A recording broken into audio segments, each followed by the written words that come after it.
All right, good morning, good morning. Let's get started. Hopefully that was a good moment to get centered for you and clearly set your intentions for the day, as well as for the foreseeable future. So this is a topic that I love to discuss, I think, because for me, it's probably been the most impactful in my personal journey, not only as an agent, but as a leader within this company. But I think also it is likely the most impactful thing that we can talk about when it comes to success in business and, quite frankly, in life. And the conversation is one that most people don't like to have because it makes them feel very uncomfortable. And you'll understand what I mean when we get into that. So let me ask you this question. When you got into the business of real estate, let's assume that you didn't start with Everest, because I don't think this necessarily applies to an agent who started their career at Everest. But those of us who did not start our careers at Everest, how many of you were said to the person who recruited you, or your manager, or the broker of the company, how many of you were told this, or even maybe asked this question ultimately? Congratulations for getting into the business of real estate. You have just signed up to be a leader. How many of you, when you were in that conversation with the recruiter or the broker or the manager, they talked about really, first and foremost, as a real estate agent, you're not a realtor, you're a leader. See, I've asked that question probably hundreds of times, but definitely a ton in presentations in front of thousands of people. And I have yet to find one person who confirmed with me that when they sat down with their recruiter or the broker or manager of the company that they joined, that they were congratulated, or that there was a conversation specifically about them being a leader, first and foremost, above all else, above them being a real estate agent, a salesperson, or a realtor. So my question for you is this: if the premise is that we are leaders, and I'm not suggesting that you have to buy off on that at this point, but by the time we're done, you will, because it's absolutely critical for the success that we recognize that it is, because of the impact that it has. So if we buy off on the premise that we are leaders, then really ask the question, well, what is leadership? What is it characterized by? And there are several things. And we can probably spend all day coming up with a list, but things like confidence, or having a vision, being able to cast a vision for people to help them see the future, to be persuasive, to have good intentions. I mean, one of the greatest marks of a great leader is doing the right thing, as opposed to manipulating people, having the intention of actually benefiting people. And there's a very fine line there between manipulation and persuasion, and really it's called intention. So having good intentions, problem solving, helping people overcome their challenges, helping them get to the next level, and motivation, and not only helping people discover their motivation, but helping people remain motivated. So at the end of the day, at the end of all of those characteristics or marks, really, what is that all about? What is truly leadership? Well, leadership is, I believe, it's influence. And if you're taking notes, I want you to write that down. Leadership is nothing more than influence, influencing people, influencing them to ultimately, think about it, to change their perspective on anything, whatever it is, whatever the leader is trying to get the person to change their perspective on, to change their perspective so that ultimately they change their patterns of behavior. And we've seen that throughout the course of history. Just in this country, you look at what the founding fathers did, or what Abraham Lincoln did, or in the women's suffrage movement, Susan B. Anthony, or we look at John F. Kennedy or Martin Luther King, Mandela, Mother Teresa, all of them.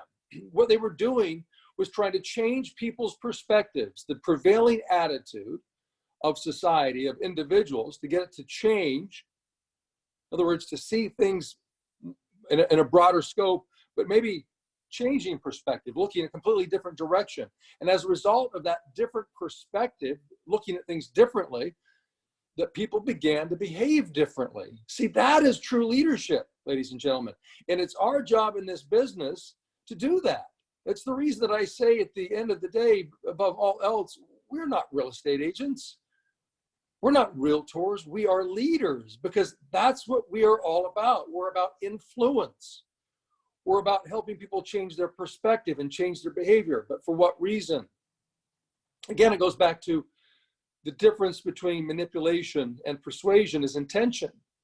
Not for the intention of getting what it is that we want, but ultimately to benefit other people, to help them get what it is that they want. See, as a real estate agent, or more specifically a leader, it's your job to get people to decide to follow you, to change their perspective and change their behavior in order that they can get ultimately what it is that they want.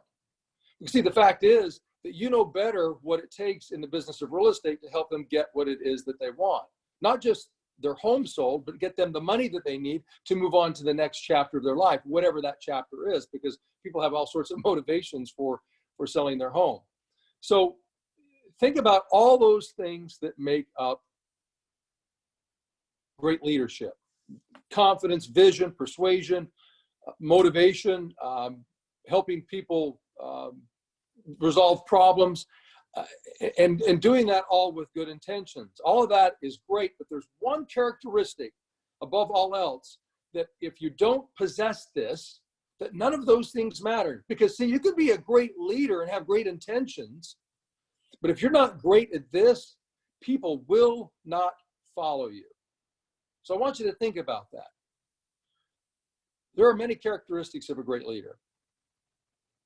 But the primary characteristic, the thing that defines the difference between those who can lead millions and those who never get followers. In fact, John C. Maxwell says those who say they are leaders but have no one following them are just simply going out for a walk. There are a lot of people who think that they are leaders. There are a lot of people in this business, real estate agents, who think that they are leaders and yet nobody's following them. And that's evidenced by the fact that they don't have any business or very much business. A really good mark of how great of a leader you are is to look at how much business you have. To see that business, the number of transactions, the dollars you earn represents the amount of impact that you're having on people. In other words, the number of people who have agreed to follow you. That's an interesting point. Think about that.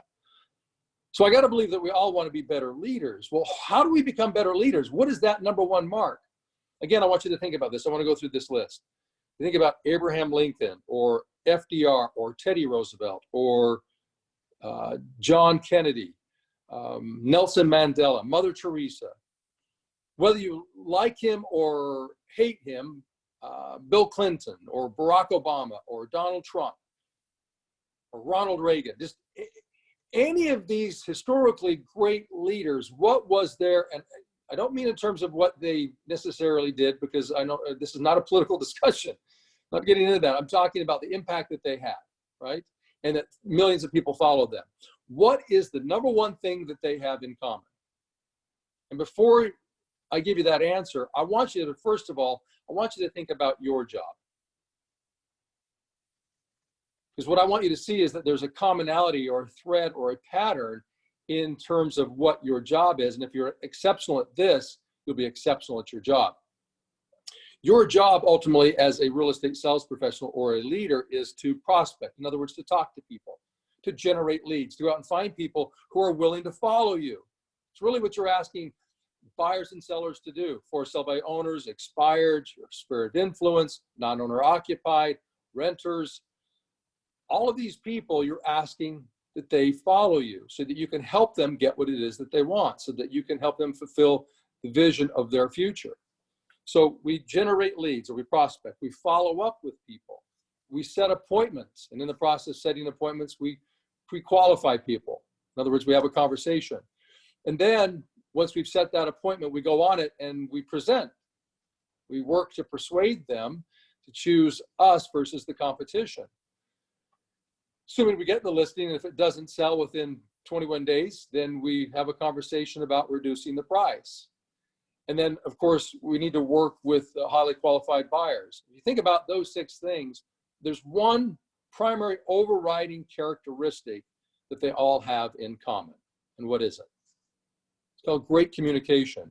It's called communication. period.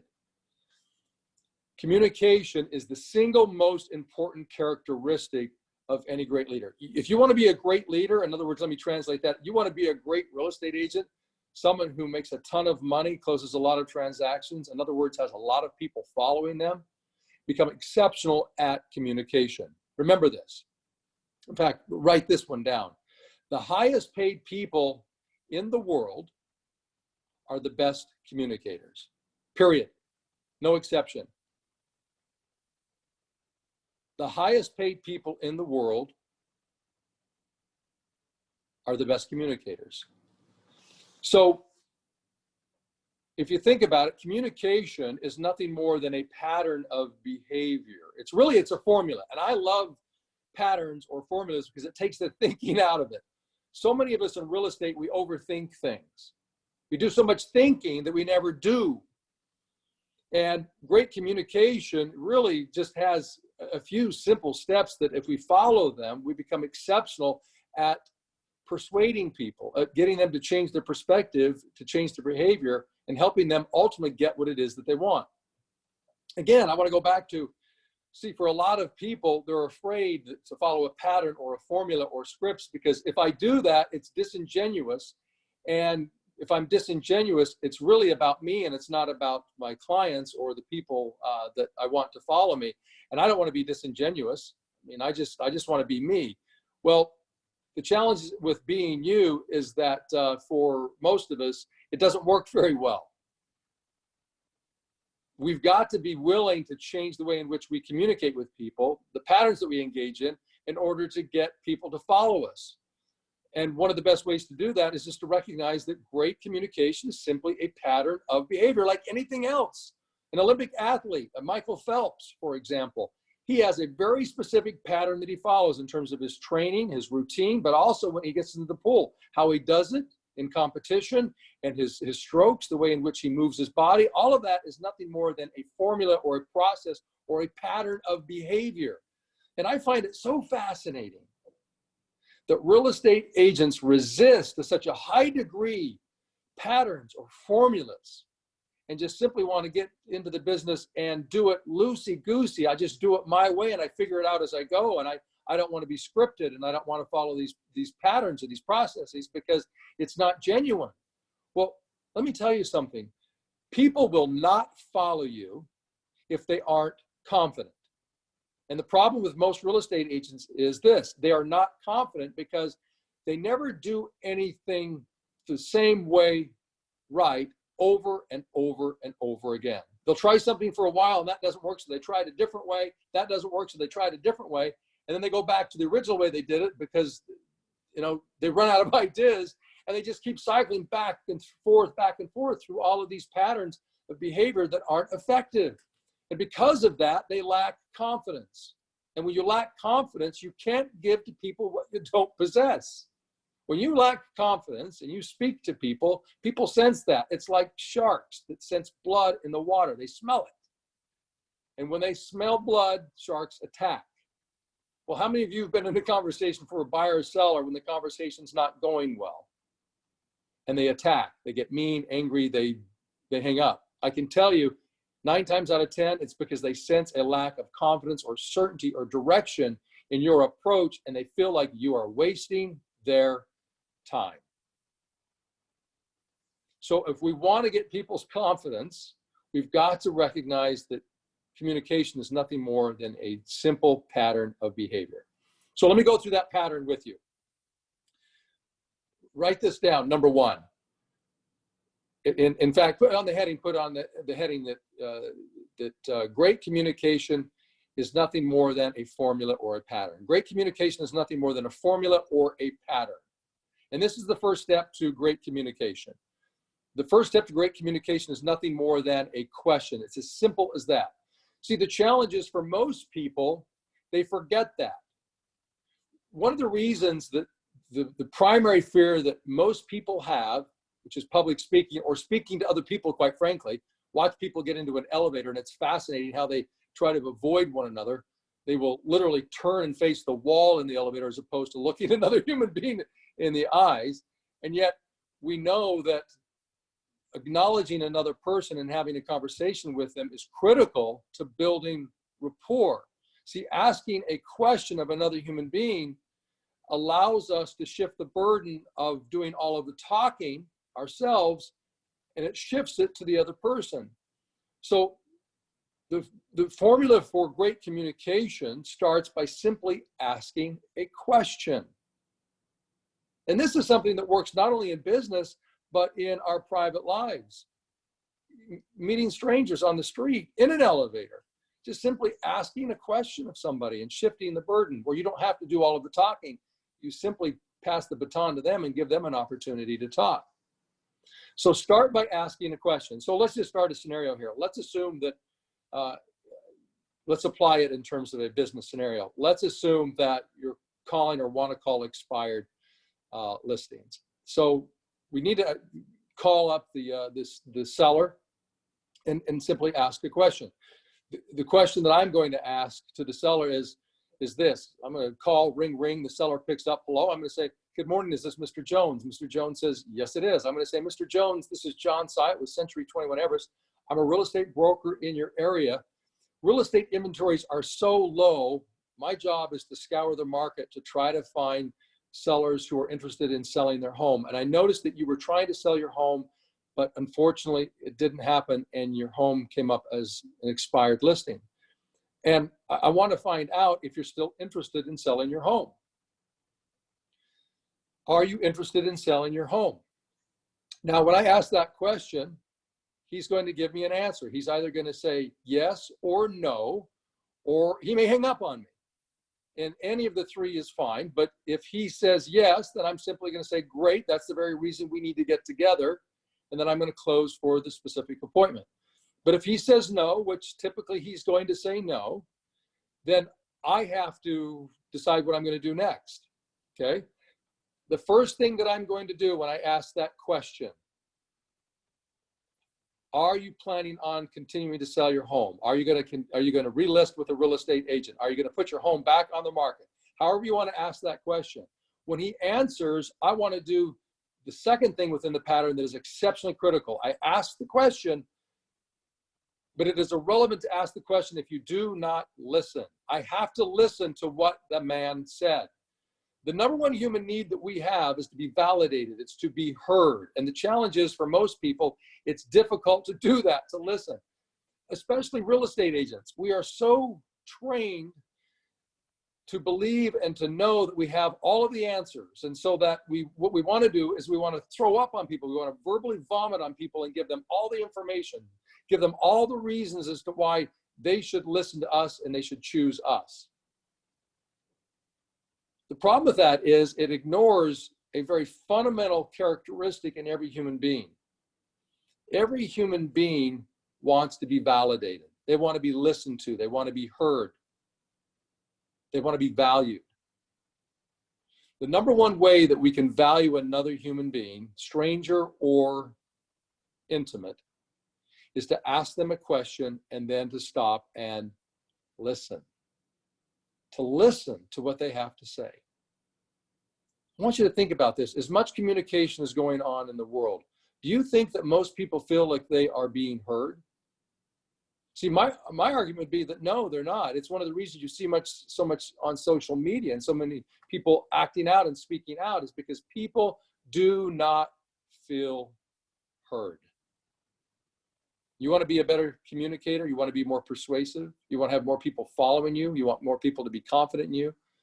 Ask them a question and then let them know that you are listening. It's called active listening. Now, there are various things that we can do to demonstrate that we are listening, in other words, to actively listen. Whether we're face-to-face with somebody in person or over the phone, there are certain things that we can do. So in this scenario where we're over the phone, I can, when you're talking and I'm listening, I can respond as you're talking with, yes, I agree, awesome, good for you. Anything that I can do to communicate as you're talking without really interrupting, but where it makes sense to let you know that I'm listening. But if you have a statement that's one or two sentences long, for example, when I ask the seller, so are you planning on putting your home back on the market? And he responds by saying, at this point, John, we're not going to put our home back in the market. We're going to give it a couple of months and see what happens with this crazy world that's going on. We might think about putting the home back on the market. He didn't say enough for me to necessarily interrupt while he was talking, so I'm simply going to listen.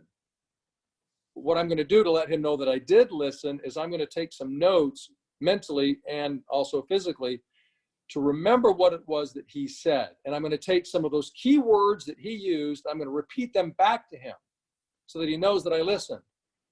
So see, it's called repeating. Repeat back what I heard. So he said that he's going to wait a couple of months, let the world settle down, and then they'll see if they're going to put it back on the market. So what I'm going to say to him is this: you know what, that's great. And having said that, if I were you, I'd feel the same way too. So you want to put your home on you want to wait a couple of months before you put your home on the market. Wait till the market settles down and this crazy world settles down, and then you'll see if you want to do it. You know what, if I were you, I would do the same thing too. Or if I were you, I would feel the same way too. So what I do is I take his key words or phrases, repeat them back to him, and then I affirm them. So active listening is about repeating what they say, not like a parrot. I don't want to remember everything that he said and repeat it back word by word, but I want to remember those key words or phrases or concepts and repeat those back to him so he knows that I actually listened. The reason that is critical is because he needs to be validated. He is a human being. I know that we think that these sellers, especially the for sale by owners and the expireds, are not human beings. They're just mean, nasty people. Well, sometimes they are mean and nasty, but the very reason they're mean and nasty is because they're people. They're angry, they're frustrated. They're lacking confidence in the process. If they had confidence in the process and in the outcome, they wouldn't be mean and nasty. The only reason they're mean and nasty is because what they wanted, they didn't get, because they're uncertain about the future and they haven't found anybody who can help them get what it is that they want. Until you showed up, understanding that communication is nothing more than a pattern of a series of behaviors. We ask a question, and then we listen, we repeat and affirm. So let me just go through that process, those first two steps. Ring, ring. Hello? Yes, is this Mr. Jones? Yes, it is. Mr. Jones, this is John Ciet with Century 21 Everest. I'm a real estate agent in the area. As low as inventories are, I'm scouring the marketplace to find homes for my buyers. And I noticed that your home was on the market, but it has expired. And I'm calling to find out when you plan to put your home back on the market. Now, he's going to respond by either saying, I don't, or we're thinking about it, or he's going to hang up. If he says, we're thinking about it, I'm going to go again to, that's great, and that's the very reason we need to get together. What would work best for you, an afternoon or an evening? If he says no, I'm going to listen to what he has to say. You know what, John, at this point, we're very uncertain about the market, and we're just going to give it a couple of months, and we're going to put the home potentially back on the market after things settle down. That's great. So you're going to wait a couple of months and then just let things settle out, and you might put the home back on the market then. You know what? If I were you, I'd feel the same way too. So I repeated and affirmed what he said. I let him know that I listened and that his decision to wait a couple of months is okay with me at this point. Now, that doesn't mean that that's what I want him ultimately to decide by the time we're done with this conversation, but I want to let him know at this point, based upon the very little, if no rapport that we have, that his decision to do that is okay by me. The reason that that is critical right now, ladies and gentlemen, is this: I am a stranger, and worse, I am a salesperson. I just called up this guy out of the blue, violated his privacy as far as he's concerned, called him on his cell phone, and started to talk to him about a very personal matter that he's already irritated by. I've got to be careful about the way in which I handle him. So the way in which I communicate with him. So when he tells me that that's what he's going to do, I need to let him know at this point that I'm okay with that decision at this point. Because what that will do is allow him to feel more comfortable and confident in the conversation. And when he feels that way, his walls of resistance start to go down. See, my goal is to help him feel more comfortable, to open up, to have a more genuine conversation. But if I, from the get-go, when he tells me, you know what, at this point, we're not going to put our home on the market, we're going to give it a couple of months. And if I respond to him by saying, well, you know what, I've got clients who are listing their home today and selling their home. I really think that we should meet because I believe that I'm the best agent for the job and I can help you get your home sold because we're selling a ton of homes And in fact, I could show you that, what our great plan is and all the great things that I do and blah, blah, blah. He's not listening to. In fact, at this point, he's getting pissed because you didn't listen to what he said. Listen to what people say. Repeat back to them what they say and affirm their right to believe it or to say it or to do it. That's what great communication is. Letting people know that they have been heard, that they have a voice, that they have an advocate in you, somebody who believes in them, agrees with them, at least for the moment. When you do that, you do something that your competition isn't doing. Because your competition right out of the gate is trying to make them wrong and demonstrate how they can come in and save the day. Don't do that at this point. So step number 1 is to ask a question. Step number 2 is to repeat and affirm. Step number 3 is called a transitional statement. What we have to do at this point is we have to transition from his comment that he's not going to do anything right now and he's going to give it a couple of months, and our repeat and affirmation of that to now the next step. So a transitional statement really gives us an opportunity, number 1, to think about what we're going to do next, but also it allows us to shift our focus from the topic at hand to a different topic. See, the topic at hand was him meeting with us to list the home, to talk about listing the home. But at this point, he's indicated that he's not interested in that. So what I want to do is I want to shift his focus. So what I'm going to, at this point, what I'm going to do is just simply say this. After he's told me that he doesn't want to do anything now and he's going to give it a couple of months, and I recognize that, I repeat it and affirm it, then I'm going to say, well, now that I understand that, let me ask you this question. So I'm going to use a transitional statement. Let me give you a few of these and you can write these down. Now that I know that, as important as that is,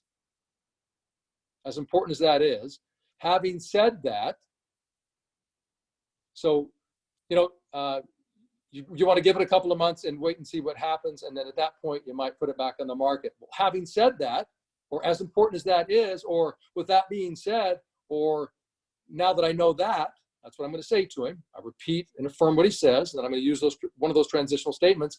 And then I'm going to go to step 4, which is to ask another question. And the other question isn't relative to us meeting for an appointment. What I have to do is I have to simply change the pattern from the focus of meeting for an appointment to something off topic. So this is what I'm going to do. I'm going to go through the entire process, steps 1, 2, 3, and begin the process of 4. So ring, ring. Hello, is this Mr. Jones? Yes, it is. Mr. Jones, this is John Ciet with Century 21 Everest. The reason for my call is I'm scouring the market right now because inventory is so low that there are not a lot of homes on the marketplace. And I noticed that your home was on the market. It is now coming up as an expired listing. And I want to know when you're planning on putting your home back on the market. His response is, you know what, John, we're not going to put the home back on the market. We're going to give it a couple of months and just wait and see what happens. We're going to let the dust settle. Okay, so at this point, you're a little uncertain, want the dust to settle, and maybe in a couple of months, you'll put the home back on the market. You know what, Mr. Johnson, if I were you, I'd feel the same way too. Having said that, let me ask you this question. Obviously, had your home sold, you were gonna move somewhere. Where were you planning on moving to? Oh, we were going to move to San Diego. San Diego, that's great. What's taking you to San Diego? Well, our kids live there. We've got a son who's there, married, and has 3 kids, and we're retired and we want to get closer to the kids and the grandkids. Well, good for you. Now let me pause here for a second. The question of what's taking him to San Diego has nothing to do at this point with him agreeing to meet for an appointment to list the home. But it has everything to do with what's most important to him. Getting closer to something. Now, what I've discovered at this point is that it was closer to family, which is a great aha. It's a great discovery. But see, I wouldn't have known that had I not asked the question. And I know it seems really simple, But the fact is, asking simple questions allows us to discover information that will be make all the difference between them deciding to choose to meet with us for an appointment versus them just simply hanging up on us because we do all of the talking and telling. So I asked the question of what's taking you to San Diego, want to get closer to the kids. That's great. Then my next question for him is going to be, well, had your home sold, were you planning on moving there immediately? Yes, you were. Okay, great. What do you think prevented your home from selling? At this point, this is really critical because it starts to talk about his expectations relative to his relationship with an agent, and specifically his last one. His response could be, well, you know, it's just the market was very challenging. The whole COVID thing happened and activity just plummeted, and, you know, homes just aren't selling. So I'm taking notes and listening to that. And at this point, I've asked 3 questions, and this is critical. At this step in asking these questions, what I want to do is ask at least 3 questions in this process. The reason is I want to get him completely off the topic of meeting for an appointment, but I want to get him engaged in the conversation about ultimately what he wanted to accomplish, not how he was going to accomplish it, but what he wanted to accomplish, so that he starts to find again and discover again his motivation, because that motivation is all not about intellect. It's not about the mind. It's about the heart. I want to get him to acknowledge that, because remember, great leadership is about motivation, helping people discover it and to stay connected to it. So he talks about wanting to be closer to the kids and the grandkids, you know, retiring and living out that life. I listened to his story, discussing those things. I can get deeper into it, but at this point, because of the time we don't have, I just want you to recognize that I could ask a series of questions about San Diego, the kids. Has he ever lived there before? What does that look like? All of that. We could have that conversation. But at this point, I'm just simply going to leave it to, we're going to discover that. Once I've asked 3 questions, and I know that because I've listened, I've repeated and affirmed what he has said, I've built rapport, that wall of resistance has gone down. I'm now going to circle back to step number 5. Step number 5 is called a sound bite. I'm going to use a sound bite, which is basically a 10 to 30 second commercial that offers some sort of insight or value that I'm going to combine with a closing question to get him to agree to meet with me for an appointment. So I'm not going to go through steps 1, 2, or 3, or even all of the questions of 4. I'm just going to repeat what it was that he said, just summarize it, and then I'm going to move into the soundbite and then to the close. And the close would be step number 6. So, well, that's great, Mr. Johnson. So ultimately, getting closer to the kids and the grandkids is what this is all about. It has nothing to do with getting your home sold. You just simply want to be closer to your family and start to live your next chapter of your life, which is exciting. And I am sorry that at this point that hasn't happened for you. And, you know, that's the very reason we need to get together, because what is interesting, while your home was on the market for the last 6 months, and specifically for the last couple of months while COVID has been going on, my company has actually sold over 500 homes. And I guess my question for you is this: how many homes do you need to sell? Well, we only need to sell 1. Exactly. So why don't we do this? Let's just set some time for us to meet where we can take a look at what actually prevented your home from selling, because if we know that homes are still selling in today's market, since we've sold 500 in the last couple of months, let's discover what really prevented your home from selling, so we can actually help you and your wife get down to San Diego so you can get closer to your kids and your grandkids. So having said that, what would be best for you, an afternoon or an evening? Now at this point, he's either going to say, that's great, fantastic. He may ask some more questions, or he may simply say, you know what, John, I appreciate that, but I think we're still going to give it a couple of months. And at this point, what do? Well, all I do is go back to my formula. My formula is to listen, it's to repeat and affirm. And then what do you think I'm going to do? I'm going to go back and I'm going to ask more questions, because asking questions is the #1 building block for rapport and ultimately for value. Look, guys and gals, the #1, George talked about this earlier this week. He talked about how do you differentiate yourself from the competition? And he talked about the things you can buy versus the things you cannot buy. This is critical. You cannot buy communication skills. They have to be practiced. You have to recognize the formulas and you have to practice the formulas. Like any behavior, like any skill, there is a pattern of behavior. You've got to recognize it and you have to practice it. And if you'll practice it and become exceptional at it, this specific skill, people will listen and they will follow, and they will follow in droves. The reason that a Martin Luther King or a John F. Kennedy or other great leaders in history had millions of people following them and adoring them and literally changing their perspective beyond what people ever thought imaginable at those times was because those people were great at communicating.